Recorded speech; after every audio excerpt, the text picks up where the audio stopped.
অনিন্দিতা। শুরুতে যে খবরের দিকে নজর রাখবো, মালদার কালিয়াচকে অশান্তি বিক্ষোভ এবং সেই ঘটনায় উস্কানির অভিযোগে ধৃত মিম নেতা, উস্কানির অভিযোগে গ্রেফতার মোফাক্কেরুল ইসলাম।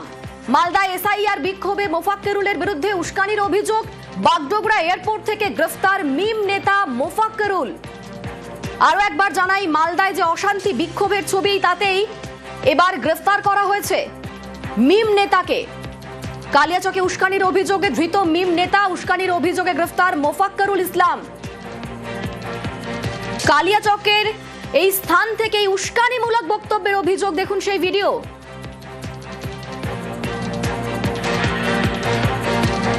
কালিয়াচকের জায়গা থেকেই উস্কানিমূলক বক্তব্যের অভিযোগ, সেই ভিডিও আপনাদের দেখাচ্ছি। এই মুহূর্তে আমাদের সঙ্গে সরাসরি রয়েছেন প্রতিনিধি রৌনক। রৌনক, প্রথমেই জানতে চাইবো যে এই মোফাক্কেরুল ইসলাম তাকে গ্রেফতার করা হয়েছে, ঠিক কি কি অভিযোগ রয়েছে তার বিরুদ্ধে? দেখো, যে ঘটনা ঘটেছিল কালিয়াচকে, সেই ঘটনার পেছনে উস্কানিমূলক মন্তব্য করার একটা অভিযোগ রয়েছে এবং সেদিন বেশ কিছু ভিডিও ক্লিপস পুলিশের হাতে এসেছে এবং সেখানে দেখা গেছে মোফাক্কেরুল ইসলাম উস্কানিমূলক মন্তব্য করছিল।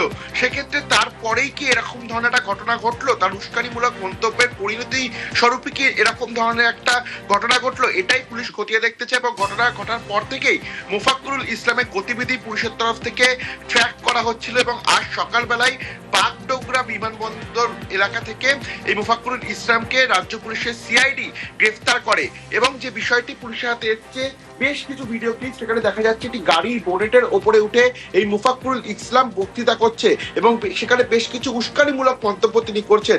কেন এই ধরনের উস্কানিমূলক মন্তব্য তিনি করলেন, এর পেছনে অন্য কোন রকম তার ষড়যন্ত্র ছিল কিনা বা কোন রকম প্ররোচনা ছিল কিনা, পূর্ব পরিকল্পিত ভাবেই তিনি এই ধরনের ঘটনা ঘটিয়েছে কিনা, এই বিষয়গুলো জানার জন্যই কিন্তু পুলিশের তরফ থেকে তাকে গ্রেফতার করা হয় এবং আজই তাকে আদালতে পেশ করে নিজেদের হেফাজতে নিতে চলেছে সিআইডি। সেক্ষেত্রে সেদিন যে ঘটনা ঘটেছিল, কেন মোফাক্কেরুল ইসলাম তিনি সেখানে গেছিলেন, তার কি যাওয়ার কোনো কথা ছিল? যেমনটা জানা যাচ্ছে যে হঠাৎই তিনি সেখানে পৌঁছে যান এবং সেই গাড়ির বোনেটের উপরে দাঁড়িয়ে একের পর এক উস্কানিমূলক মন্তব্য করে। মূলত এই উস্কানিমূলক মন্তব্য তিনি কেন করেছেন এবং এই উস্কানিমূলক মন্তব্যের জেরেই কি তারপরে এইরকম ধরনের একটা পরিস্থিতি তৈরি হয়, এই বিষয়গুলি, এই ফিল্ডগুলি কিন্তু রাজ্য পুলিশের সিআইডির তরফ থেকে খতিয়ে দেখা হচ্ছে এবং ইতিমধ্যে তাকে সিআইডি গ্রেফতারও করেছে।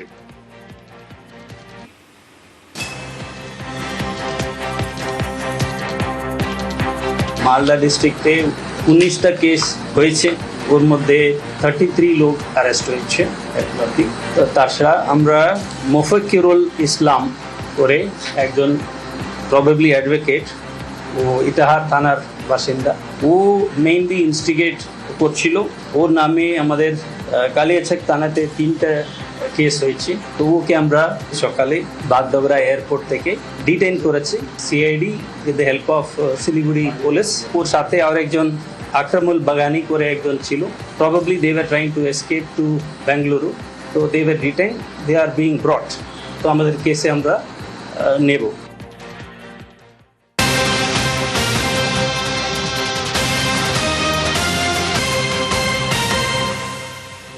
কালিয়াচকের বিক্ষোভ অশান্তিতে ধৃত মূল চক্রী, বাগডোগরা এয়ারপোর্ট থেকে ধৃত মোফাক্কেরুল ইসলাম এবং গ্রেফতার করা হয়েছে মোফাক্কেরুল ইসলামের সহযোগী একরামুল বাগানিকে।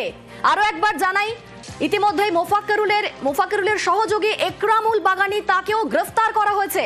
আমাদের সঙ্গে রয়েছেন প্রতিনিধি বিশ্বজিৎ মিশ্র। বিশ্বজিৎ, গ্রেফতার করা হয়েছে মোফাক্কেরুল ইসলামের সহযোগী একরামুল বাগানি, এই ব্যক্তির পরিচয় কি এবং তারই পাশাপাশি ঠিক কি কি অভিযোগ, মানে কিভাবে এই ব্যক্তি এই ঘটনার সঙ্গে যুক্ত? দেখো, পুলিশ সূত্রে যতটা আমরা জানতে পারছি যে বাগডোগরা এয়ারপোর্ট মারফত তারা কিন্তু ব্যাঙ্গালোর যাওয়ার প্লেনের টিকিট কেটেছিল এই দুজন, অর্থাৎ মোফাক্কেরুল এবং আকরামুল, দুজনেই কিন্তু সহযোগী একসঙ্গেই ছিল এবং তারা কিন্তু আজ 11টা 40 নাগাদ বেঙ্গালুরুর ইন্ডিগো বিমান হয়ে কিন্তু বাগডোগরা থেকে ব্যাঙ্গালোর যাচ্ছিল। সেই সময় কিন্তু গোপন সূত্রে খবর পায় সিআইডি এবং তারপরেই কিন্তু তাদেরকে বাগডোগরা থানায় ফাঁড়িতে প্রথমে আটক করা হয়, পরবর্তীকালে বাগডোগরা থানায় নিয়ে আসা হয়েছে। এখান থেকেই কিন্তু তাদেরকে মালদার উদ্দেশ্যে নিয়ে যাওয়া হবে বলে আমরা পুলিশ সূত্রে জানতে পারছি। কিছুক্ষণের মধ্যেই শিলিগুড়ি পুলিশ কমিশনার তিনি ঘটনাস্থলে আসবেন, তারপরে জিজ্ঞাসাবাদের পর পুরোপুরি তাকে কিন্তু নিয়ে যাওয়া হবে মালদায়। এবং সেক্ষেত্রে তুমি যে প্রশ্ন জিজ্ঞাসা করলে যে তার যে সহযোগী তিনি কিভাবে যুক্ত রয়েছেন, যেটা আমরা পুলিশ সূত্রে জানতে পারছি যে উস্কানিমূলক মন্তব্য করেছেন মোফাক্কারুল, যিনি কিন্তু মূলত মিমের নেতা হিসেবে পরিচিত, আগেও তিনি ভোটে দাঁড়িয়ে করেছিলেন। সেই মোফাক্কারুলের সঙ্গে সম্পর্ক রয়েছে এই আকরামুলের, এবং যারা দুজনে কিন্তু আজ এই ঘটনাস্থল থেকে কিন্তু পালিয়ে যাওয়ার চেষ্টা করেছিলেন ব্যাঙ্গালোরের উদ্দেশ্যে, সেই অবস্থায় কিন্তু তাদেরকে গ্রেপ্তার করা হয়েছে। আর কি তথ্য রয়েছে তা কিন্তু পুলিশ সূত্র কিছুক্ষণের মধ্যে জানাবে বলে আমরা পুলিশ সূত্রে জানতে পারছি। তবে তার আগে পুলিশ কিন্তু সমস্ত রকম তামঝাম শুরু করেছে। স্কট মারফত এই দুজনকে কিন্তু মালদার উদ্দেশ্যে নিয়ে যাওয়া হবে এবং তারপরেই কিন্তু গোটা ঘটনার তদন্ত করা হবে। তুমি যদি দেখতে যে এই মোফাক্কারুল যখন গ্রেপ্তার হন বাগডোগরায় বিমানবন্দরে, তাকে বাগডোগরা বিমানবন্দর ফাঁড়িতে নিয়ে যাওয়া হয়, সেই সময় কিন্তু তিনি একটি লাইভ দিচ্ছিলেন, কিন্তু দেখা যায় পুলিশের চাপে পরবর্তীকালে সেই লাইভ তিনি ডিলিট করেন। এবং ছবিটা যদি দেখাবো, প্রচুর পুলিশ বাহিনী তারা কিন্তু ঘটনাস্থলে রয়েছে এবং ছবিতে তুমি দেখতে পাচ্ছ যে কিছুক্ষণের মধ্যে কিন্তু এই মোফাক্কারুলকে নিয়ে যাওয়া হবে মালদার উদ্দেশ্যে। তার জন্য কি তিন মধ্যে সব ধরনের প্রস্তুতি শুরু করা হয়েছে। যদি তুমি ছবি দেখো যে বাগডোগরা থানা ইতিমধ্যে প্রচুর পুলিশ বাহিনী রয়েছে, কিছুক্ষণের মধ্যে শিলিগুড়ি পুলিশ কমিশনার তিনি কিন্তু ঘটনাস্থলে আসবেন এবং তারপরেই কিন্তু এই মোফাক্কারুলকে নিয়ে যাওয়া হবে মালদার উদ্দেশ্যে। তার যে সহযোগী রয়েছে একরামুল, তিনিও কিন্তু এই ঘটনার সঙ্গে অঙ্গাঙ্গিভাবে জড়িত বলে পুলিশ সূত্রে আমরা জানতে পারছি। বেশ, ধন্যবাদ বিশ্বজিৎ। মোফাক্কারুল ইসলাম গ্রেফতার এবং তারপরেও তিনি ফেসবুক লাইভ করেন, তার কি বক্তব্য শোনাবো?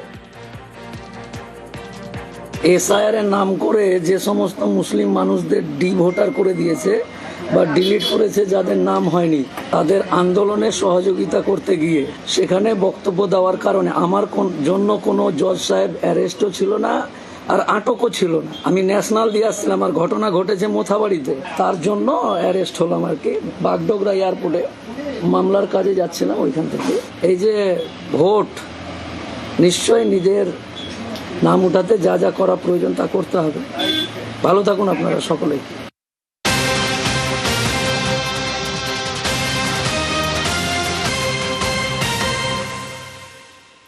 কালিয়াচকের বিক্ষোভ অশান্তিতে ধৃত মূল চক্রী। বুধবার রাতে সুজাপুরে উস্কানিমূলক বক্তব্যের অভিযোগ মিম নেতা মোফাক্কারুল ইসলামকে গ্রেফতার করেছে সিআইডি। এই মোফাক্কারুল ইসলাম, তার ব্যাকগ্রাউন্ডটা ঠিক কিরকম, আমাদের সঙ্গে অর্ণব রয়েছেন, প্রতিনিধি অর্ণব। দেখো, 2018-20 পর থেকেই কলকাতা হাইকোর্টে পথটা জমা শুরু, এবং কলকাতা হাইকোর্টে বেশ কিছুদিন আগে, বছর কয়েক আগে, সে নিজস্ব চেম্বারও তৈরি করেছে, একাধিক জুনিয়র সেখানে কাজ করে। তবে মোফাক্কারুল ইসলাম কলকাতা হাইকোর্টের মামলায় যতটা না তার মন ছিল, তার থেকে বেশি ছিল যে বাইরে বাইরে বিভিন্ন সাইবার সংক্রান্ত মামলায় তার ওকালতি করা। এবং দেশের এমন কোনো শহর নেই, সেটা উত্তর, দক্ষিণ, পূর্ব, পশ্চিম মিলিয়ে, যেখানে তিনি সাইবার সংক্রান্ত মামলায় করতে গেছেন বা করেছেন এরকম কোনো উদাহরণ পাওয়া যাবে না। সমস্ত শহরই তার যাতায়াত ছিল। এবং বেঙ্গালুরু এবং হায়দ্রাবাদ শহরে তার একাধিক মামলা রয়েছে, তার মক্কেল রয়েছে, এমনটাও জানা যায়। 2021 সালে সরাসরি রাজনীতিতে নামেন তিনি, এবং আসাউদ্দিন ওয়াইসি AIMIM অর্থাৎ মিমের তিনি প্রার্থী হন ইটাহার থেকে। যদি তিনি জয়লাভ করতে পারেননি, এই উত্তর দিনাজপুরই তার আসল বাড়ি, এবং ইটাহারে প্রার্থী হওয়ার পর কার্যত কোথাও একটা তার মোহভঙ্গ হয় এবং আস্তে আস্তে মিম থেকে তিনি দূরত্ব সরিয়ে রাখেন। যদিও এই মোফাক্কারুল ইসলাম আইনজীবী হলেও তিনি বিভিন্ন ধর্মীয় সভায় তিনি জ্বালাময়ী ভাষণ দিতে যথেষ্ট এক্সপার্ট, এবং তার এই জায়গাটাতে কিন্তু যথেষ্ট ডিমান্ডে ছিল। মালদহ, একই সঙ্গে উত্তর দিনাজপুর, মুর্শিদাবাদ, উত্তর চব্বিশ পরগনা, বেশ কিছু জায়গায় কিন্তু তাকে ধর্মীয় সভায় তাকে কিন্তু জ্বালাময়ী ভাষণ দিতে দেখা গেছে। কিছুদিন আগে তোমার মনে থাকবে, ওয়াকফ সংশোধনী আইন যখন আমাদের দেশে আসে, তার বিরুদ্ধেও আমাদের রাজ্যে বিভিন্ন জায়গায় প্রতিবাদ সংগঠিত হয়েছিল। উত্তর চব্বিশ পরগনার একটি জায়গা থেকেও, যেমনটা কালিয়াচকের তুমি ঘটনা বলছো, একই রকম ভাবে এই ওয়াকফ আইনের বিরুদ্ধে তার কিন্তু জ্বালাময়ী ভাষণ ছিল, এবং সেখানেও কিন্তু একাধিক অভিযোগ হয়েছিল বিভিন্ন সাইবার থানাগুলিতে মূলত। তারপরও মোফাক্কারুল সেই সময় তো তাকে গ্রেপ্তারের দাবি উঠেছিল সোশ্যাল মিডিয়াতে, এবং তিনি যদিও গ্রেপ্তার হননি, কিছুটা হলো তিনি এরপর তিনি নিজের কাজে অর্থাৎ আইনি পেশায় সাইবার সংক্রান্ত মামলায় মনোনিবেশ করেন, এবং সেভাবে রাজনীতির কোনো ব্যাকগ্রাউন্ডে তাকে দেখা যাচ্ছিল না। তবে সাম্প্রতিক বিভিন্ন যে সামাজিক মাধ্যমের যে ওয়ার্কশপগুলি হয়, অর্থাৎ সোশ্যাল মিডিয়ার যে সমস্ত ওয়ার্কশপ, যেহেতু তার যে ফেসবুক লিস্ট রয়েছে, সেখানে প্রায় 2 লক্ষের বেশি তার ফলোয়ার রয়েছে, এবং তিনি ধর্মীয় ভাষণ দেওয়াতে এক্সপার্ট, সেখানেও তার একটা ডিমান্ড রয়েছে, এই সবগুলিকে মাথায় রেখে তার যেহেতু জনপ্রিয়তা রয়েছে একটা অংশ মানুষের কাছে, বেশ। বিভিন্ন সোশ্যাল মিডিয়ার যে ওয়ার্কশপ কর্মশালাগুলি হয় সেখানে তাকে দেখা হয়েছিল বলে জানা যাচ্ছে। এবং এই ঘটনায় কিছুদিন আগেও এই কিছুদিন আগে গত সপ্তাহে তো তিনি কিন্তু কলকাতা হাইকোর্ট পাড়ে কাজ করেছেন, আইনজীবীদের সাথে কাজ করেছেন, এমনটা দেখা যাচ্ছে। আরো একটা বিষয় জানিয়ে রাখি, 4 জানুয়ারি তিনি তার নিজের নিজস্ব যে ফেসবুক অ্যাকাউন্ট, সেখান থেকে এই কালিয়াচকের একটি ধর্মীয় স্থানকে ঘিরেও তার একটি রিল ছাড়েন। এবং কালিয়াচকে তার একটা অন্যরকম আকর্ষণ ছিল, কেন কি কারণ সেটা তো তিনি বলতে পারবেন। কালিয়াচক, ইটাহার, উত্তর দিনাজপুর এই জায়গাগুলি মালদহ তার কাছে বেশ খুব কাছের ছিল বলে, এবং সেখানকার মানুষের কাছে তিনি জনপ্রিয়, এমনটা তিনি দাবি করতেন ঘনিষ্ঠ মহল। ধন্যবাদ অর্ণব। উস্কানির অভিযোগে মোফাক্কেরুল ইসলামের গ্রেফতারি এবং সেই গ্রেফতারিতে তুঙ্গে রাজনীতির চর্চা।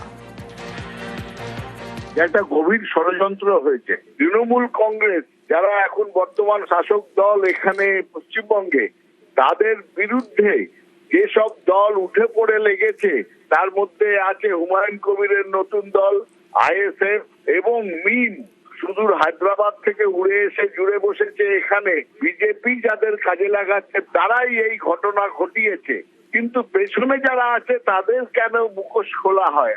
সব থেকে বড় কথা, যিনি এই প্রশাসন এবং পুলিশকে সম্পূর্ণ বদলে দিয়েছিলেন, সেই জ্ঞানেশ কুমারকেও তদন্তের আওতায় আনতে হবে যে তার কোন রকম ভাবে এতে অংশগ্রহণ আছে কিনা। এই মিমের লোকজন, আইএসএফ এর লোকজন উৎসাহ কার কাছ থেকে পেলেন সেটাও দেখার দরকার। যে ভদ্রলোককে গ্রেফতার করা হয়েছে তিনি অনেক দিনের পুরনো তৃণমূলের কর্মী। ওনার কাকা জগৎবল্লভপুরে বিধায়ক ছিলেন। সেই সময় ওইখানে হাওড়ার জগৎবল্লভপুরে ডিফ্যাক্টো বিধায়ক হিসেবে উনি কাজ করতেন। এছাড়াও বহু জায়গাতে উনি তৃণমূলের হয়ে কাজ করেছেন।